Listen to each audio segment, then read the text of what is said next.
예수님께서 심판받기 위해서 로마의 법정에 서셨습니다.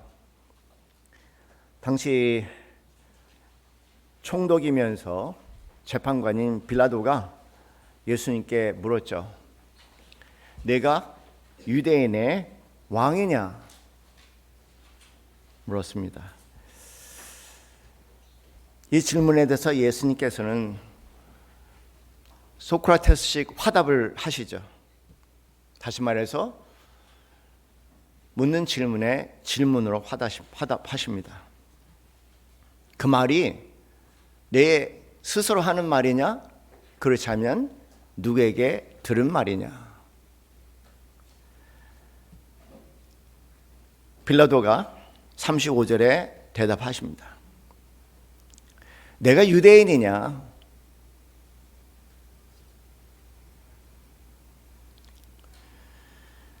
내 사람들과 내 제사장들이 내게 넘겼으니까 넌 도대체 무슨 짓을 한 거냐? 또 묻죠. 그랬더니 36절에 예수님께서 특이한 대답을 하십니다. 내 나라는 이 세상에 속한 것이 아니니라. 사랑하는 성도님들, 이 말에 깊이 귀를 기울이기 바랍니다. 내 나라는 이 세상에 속한 것이 아니니라. 이 말씀 가운데서는 우리가 묵상하고 있는 주기도문 하늘에 계신 우리 아버지라는 표현과 상응하고 있다는 사실을 마음에 숙지하시기 바랍니다. 예수님은 두 번이나 반복해서 말씀하십니다. 내 나라는 여기에 속한 것이 아니니라 말씀하십니다.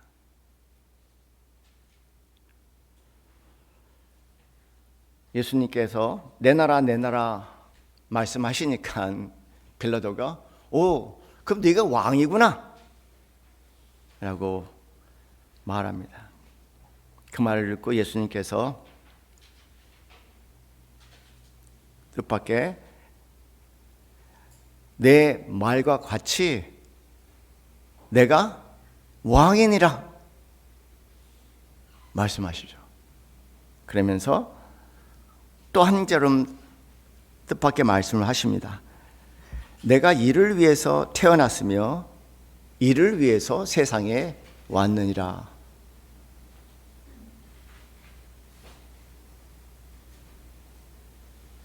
그러면서 또 뜻밖의 아주 매우 골치 아픈 철학적 용어를 사용하시죠. 곧 진리에 대해서 증언하려 함이로다. 무릇 진리에 속한 자는 내 음성을 듣느니라. 갑자기 진리에 대한 얘기로 방향이 전환이 돼요. 진리. 사실은 예수님께 맞지 않는 용어입니다. 왜냐하면 진리라는 용어는 철학자들이 사용하는 용어고요. 일반 사람들은 사용하지 않는 용어인데 예수님께서 뜻밖의 거대한 난제의 질문인 진리 말씀하십니다. 빌라도는 높은 교육을 받은 사람으로서 진리에 대한 많은 논쟁이 있다는 걸 알고요. 그런 쓸데없는 논쟁에 들어가고 싶지 않은 듯이 예수님의 이 말에 대해서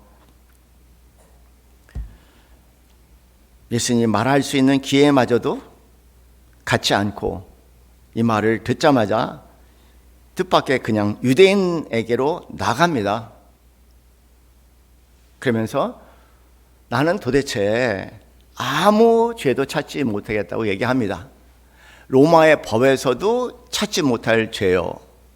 유대인의 법에서도 뭔지 내가 모르겠지만, 내가 유대인이 아니기 때문에 모르겠지만 뭔가 내 범위 안에서는 죄를 찾을 수가 없다고 얘기합니다. 그러나 로마인은 법이 진리죠.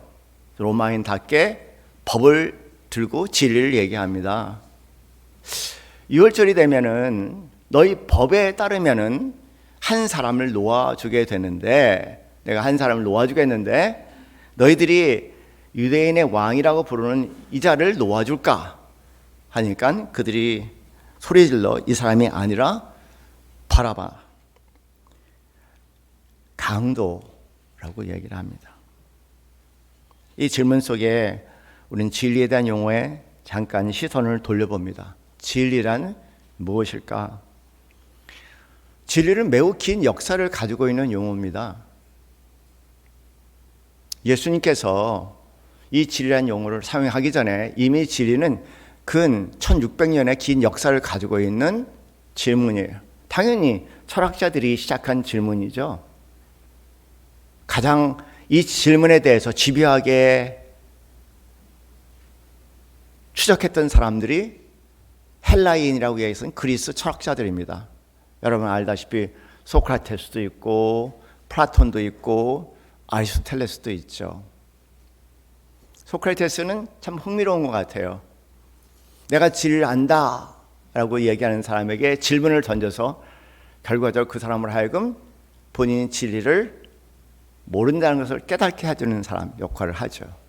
그 모든 질문의 과정 가운데서 그분이 얘기하는 진리는 우리가 알 수 없다. 그것이 진리라고 얘기해서 저 유명한 무지의 지라는 용어를 사용했습니다. 우리 자신을 가만히 돌아봐야 할 것 같아요. 우리 각자 나름대로 진리를 가지고 살아요. 그 진리에 대해서 누군가 끊임없이 질문하면 결과적으로 여러분도 내가 모르는 얘기를 이렇게 해왔구나. 모르는 것을 붙잡고 진리처럼 이렇게 모승처럼 울고불고 난리치며 살아왔다는 것을 아마 알게 될 거요. 소크라테스 같은 사람을 만나지 못해서 그렇죠. 소크라테스 제자인 플라톤과 아리스토텔레스는 소크라테스의 무지의 지라는 개념을 중심으로 해서 진리를 나름대로 천재적인 철학자로 파악해 보려고 애를 썼어요. 근데 그분들의 진리의 개념은 참 독특합니다. 그분들의 진리의 개념은 이래요. 쉽게 말씀을 드릴게요. 여러분 의자를 상상해 보세요. 의자. 여러분 앉아있는 의자를 한번 상상해 보세요. 그런데 여러분이 앉아있는 이 의자만 의자일까요? 아니잖아요. 여러분 의자의 형태가 얼마나 다양합니까? 의자라는 개념은 있는데 그 의자라는 추상적인 개념 하에 수많은 의자들의 형태들이 나오잖아요. 그렇죠? 그럴 때 플라톤과 아리스토텔레스가 얘기한 진리는 그 수많은 의자들의 형태가 진리가 아니라 바로 그 의자들을 있게 하는 어떤 그런 추상적인 개념, 의자라는 그 형이상학적인 개념, 그것이 진리라고 얘기하고요. 나머지는 그것을 모방한 다양한 형태들이다. 그런 면에서 이건 진리고 이건 진리가 아니라고 얘기했어요. 이게 이제 소위 플라톤과 아리스토텔레스가 얘기하는 진리에 대한 정의입니다. 당연히 구약의 진리는 또 다르죠. 구약에서 진리는 에무나라고 얘기합니다. 이 에무나라는 단어는 하나님의 신실하신 은혜를 에무나라고 얘기해요. 그래서 구약에서 진리는 그 하나님의 성실하고 진실하신 모습을 에무나라고 얘기합니다.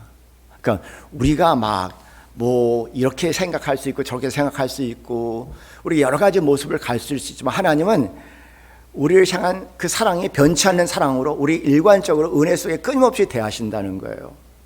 그래서 성실하다고 얘기하는 겁니다. 우리 관계는 성실하지 않아요. 우리는 조건적으로 살아가죠. 예를 들어서 내 기호에 따라서 상대에게 성실할 수 있고 그렇지 않을 수 있어요. 내 입맛에 따라서. 그런데 하나님은 당신의 입맛이 아니라 당신이 약속한 백성들과 그 약속한 백성들의 상태에 관계없이 하나님이 일방적으로 끊임없이 그들을 절대적으로 사랑하고 그리고 절대적으로 그들에게 성실한 것이 구약의 진리입니다. 그러니까 구약의 진리는 이겁니다. 하나님은 신실하신 분입니다. 하나님은 신실하신 분입니다. 하나님은 당신이 하신 약속을 반드시 지키시는 신실하신 분이십니다. 이게 진리니까 여러분 한번 생각해 보세요. 사회과학, 인문학에서 얘기하는 진리와 성경에서 얘기하는, 구약에서 얘기하는 진리가 얼마나 다른가. 여러분, 그 부분에서 분명히 선을 그어야 됩니다. 만약에 구약의 개념으로서 진리가 뭡니까 묻는다면 여러분 이렇게 대답하셨을 거예요. 하나님은 신실하십니다. 하나님 당신의 약속을 반드시 내 삶에 지키시는 분이십니다. 어떤 형태든 간에 결국은 지키십니다. 하나님은 신실하신 분입니다. 이게 진리죠. 그러나 예수님께서는 한 단계 더 나가서 매우 혁명적인 진리 선언문을 하십니다. 그 예수님의 진리 선언문은 이겁니다. 하나님은 당신을 죽도록 사랑하십니다.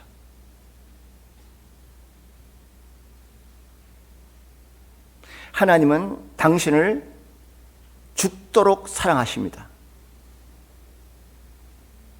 예수님은 이 땅에 오신 목적은 하나님이 우리를 죽도록 사랑하신다는 것을 구체적으로 보여주시기 위해서 말씀이 육신이 되어 우리 가운데 거하시우, 그리고 약속대로 십자가에서 우리를 대신해서 돌아가셨죠.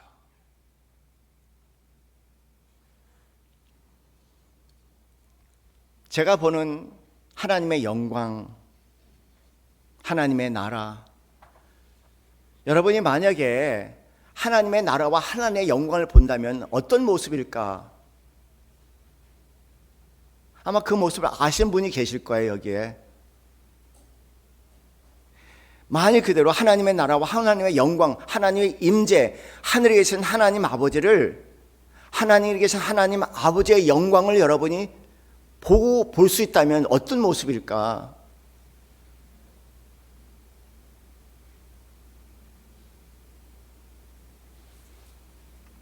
여러 가지 형태로 얘기할 수 있겠지만 하나예요. 내가 너를 사랑하노라. 네가 네 자신을 사랑하지 못해도,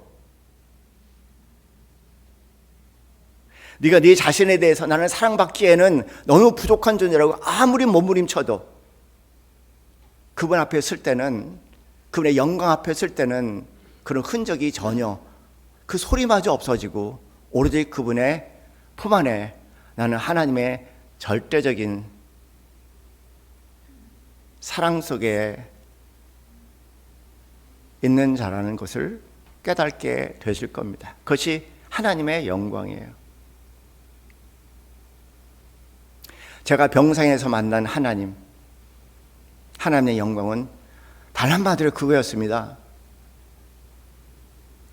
내가 죄인이라는 것도 느끼지 못할 정도로 그런 의식이 완전히 사라지고 오로지 나를 향한 하나님의 절대적인 사랑,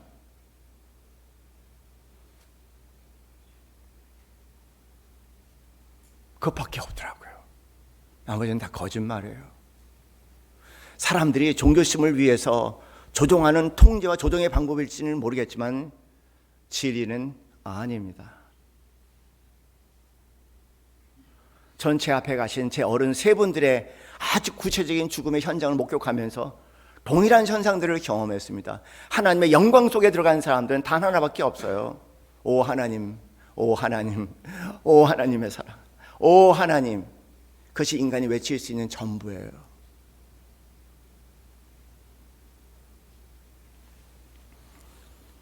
그래서 요한일서에서 4장 8절 말씀에 그래서 요한은 그 하나님을 만났기에 하나님은 사랑이라고 얘기하시고, 4장 16절 이하의 말씀에서는 하나님 사랑이시니 사랑 안에는 두려움이 없느니라 말씀하셨구나.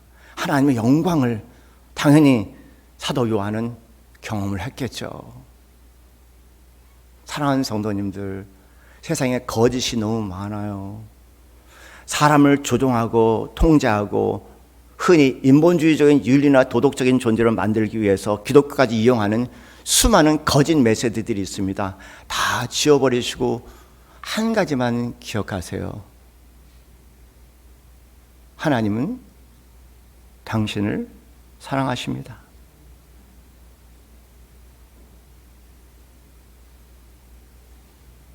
예수님 그 외에 다른 말을 하시지 않으셨어요.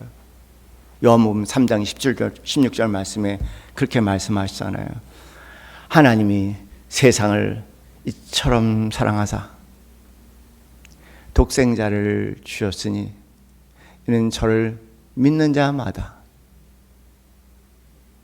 멸망치 않고 영생을 얻게 하려 하심이라. 그 3장 16절 말씀 안에 무엇이 담겨져 있습니까? 하나님은 여러분을 이처럼 사랑한다고. 그 구체적인 증거로 예수님이 이 땅에 오셔서 우리의 죄를 친히 지시고 십자가에 가셨다는 겁니다.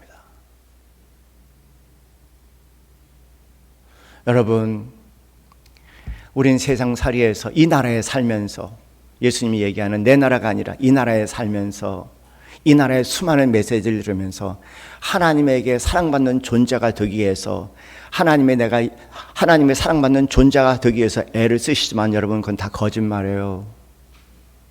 하나님은 이미 여러분을 충분히 사랑하세요. 안심하세요. 안심하세요. 제가 주기도문을 하면서 하늘에 계신 우리 아버지요 그럴 때 그 하나님이 하늘에 계신 우리 아버지요 그럴 때 제 마음에 늘 감동으로 들어오는 말씀이 갈릴리 호수에서 베드로가 갈릴리 바다 위를 걸어오시는 예수님을 보면서 유령이다 얘기할 때 주님이 하신 말씀이에요. 내니 두려워하지 말라. 여러분, 하나님은 두려움의 대상이 아닙니다. 두려움으로 우리의 신앙생활을 이끌어 나가는 것은 반기독교적이에요. 반성경적입니다. 내니 두려워하지 말라. 안심하라. 내가 너를 사랑하노라.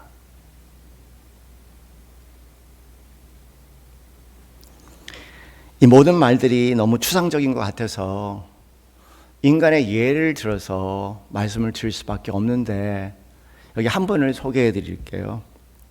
소위 영등포 역쪽에 병원을 차렸던 선우경식 원장님 이야기입니다. 이분의 이름은 쪽방촌의 슈바이처라고 알려지신 그런 분이고요. 28년 동안 쪽방촌에서 길거리에 버려진 자, 노숙자들을 사랑하시면서 43만 명을 한 사람이 돌본 사람입니다. 그 병원 앞을 지나가던 많은 사람들은 그런 얘기를 했대요. 저 병원은 망할 것이다. 그런데 28년 동안 견고하게 43만 명의 환자들을 돌보면서 이런 자국을 남겼습니다. 여러분, 도대체 기독교가 뭔가요? 도대체 기독교가 뭔가요? 한번 생각해 볼 수 있는 참 도전적인 모습인 것 같아요. 한번 보겠습니다.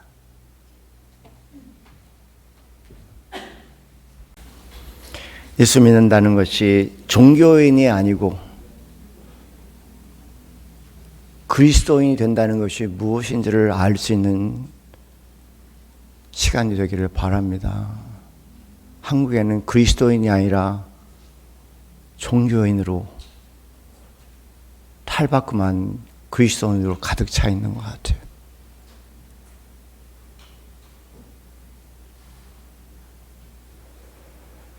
목사들은 왜 이렇게 말을 잘해요? 근데 우리의 삶에 왜 감동이 없어요?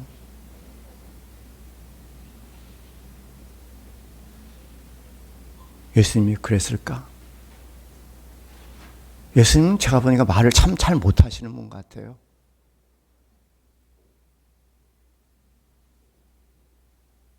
그러나 삶의 섬김에 있어서는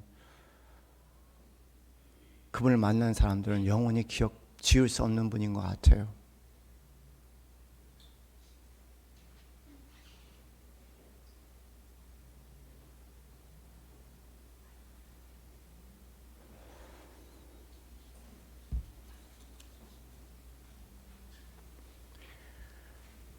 그렇잖아요. 그분의 무덤에 가면은 편안하대요.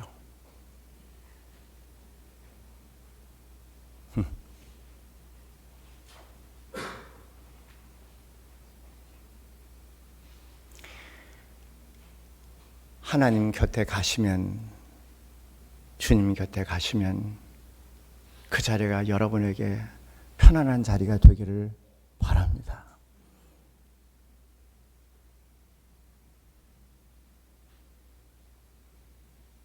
그 외에는 다 거짓말이에요.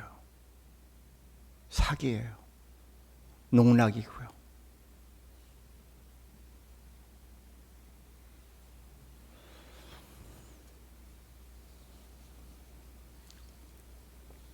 근우 씨, 평생 알코올 중독자로 버려진 불안 길거리의 사람이었지만 이 원장님의 손길에 그분의 사랑을 생각하면 내가 손을 댈 수가 없다는 거예요.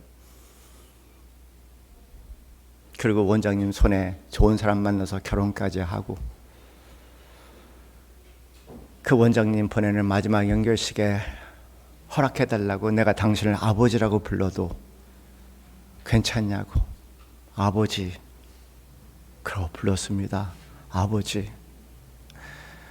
여러분, 예수님의 제자들의 마음이 뭔지 아세요? 신학자들은 몰라요. 성경학자들은 몰라입니다. 종교인들은 모릅니다. 그 예수님의 제자들의 마음을. 그 예수님의 제자들의 마음은 선우경식 원장님을 보낸 그 불안 사람들의 마음이죠. 잊을 수가 없어요. 사람들은 예수님의 제자들을 보고 어떻게 그렇게 헌신할 수 있고 어떻게 희생할 수 있냐고 얘기했겠죠. 그 마음을 이해할까요? 누가 선우경식 원장님의 그 믿음과 사랑 속에 있던 사람, 그 누가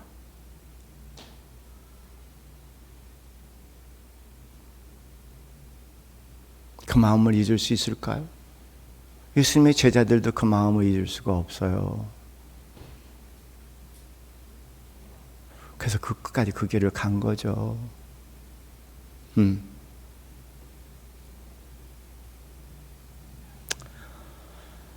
그런데 선우경식 원장님의 마음, 그 마음의 원형은 우리 하나님 아버지죠. 나는 선우경식 원장님 같은 사람을 통해서 하나님의 마음을 읽어요. 신학자들이 얘기하는 하나님의 마음이 아니고, 하나님이 그런 분이시구나. 내가 믿는 하나님 아버지.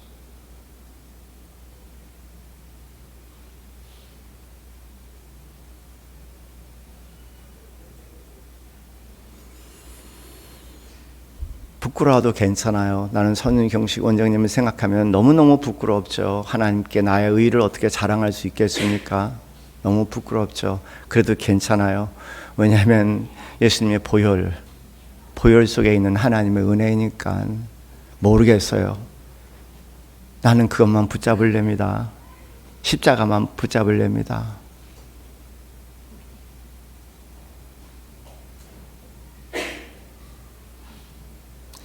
여러분에게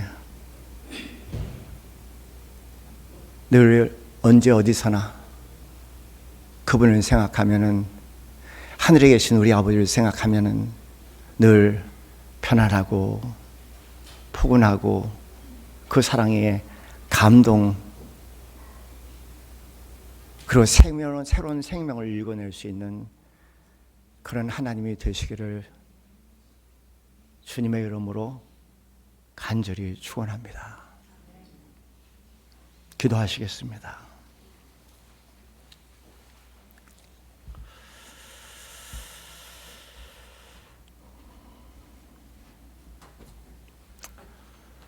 하나님, 주님께서 이 땅에 오신 나라는 이 세상에 속한 나라가 아니라고 분명히 말씀하셨지만, 우리는 하나님의 사랑을 이 나라에 속한 사랑인 양 착각하며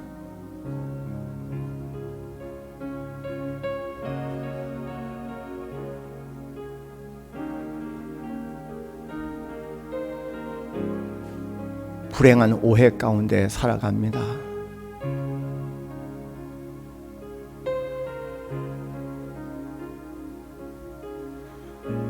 세상에 선우경식 같은 원장님이 계셔서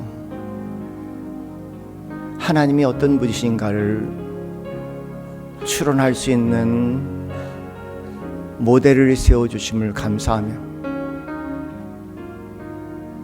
그 모델의 원형 되신 우리 하나님 아버지를 묵상합니다.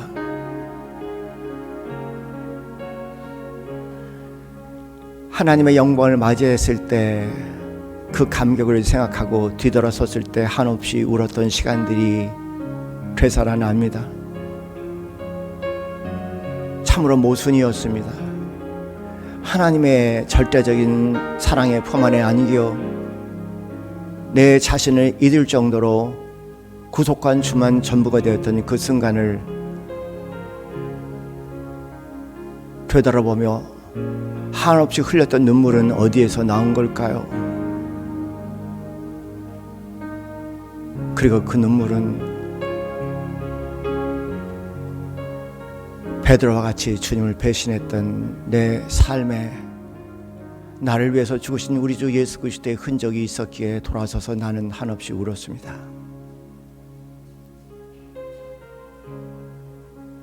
하나님,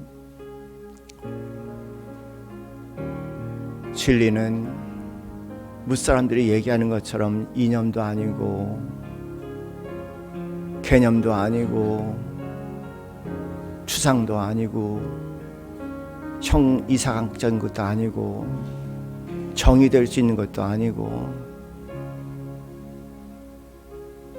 진리는 하나님이 나를 사랑하신다는 그 한마디에 다 담겨져 있습니다. 주님 평생 그 진리 가운데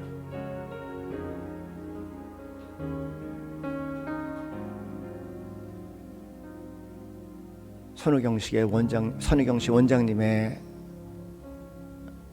믿음과 존중 속에 변하여 새 사람 된 것 같이 우리도 멋진 삶 살아낼 수 있도록 성령님, 우리의 삶을 새롭게 하여 주시옵소서. 주님 감사합니다. 감사합니다. 십자가 하나님 아버지 사랑 감사합니다. 이제는 우리 주 예수 그리스도의 그 크신 은혜와 하나님 아버지의 즉하신 사랑과 성령님의 감동 감화하심이 나를 사랑하실 때 죽도록 사랑하시는 하나님의 사랑 가운데 우리의 삶이 갱생되기 소원하는 이 자리에 사랑하는 모든 성도들 머리 위에 지금부터 영원까지 함께 있기를 간절히 축원하옵나이다. 아멘.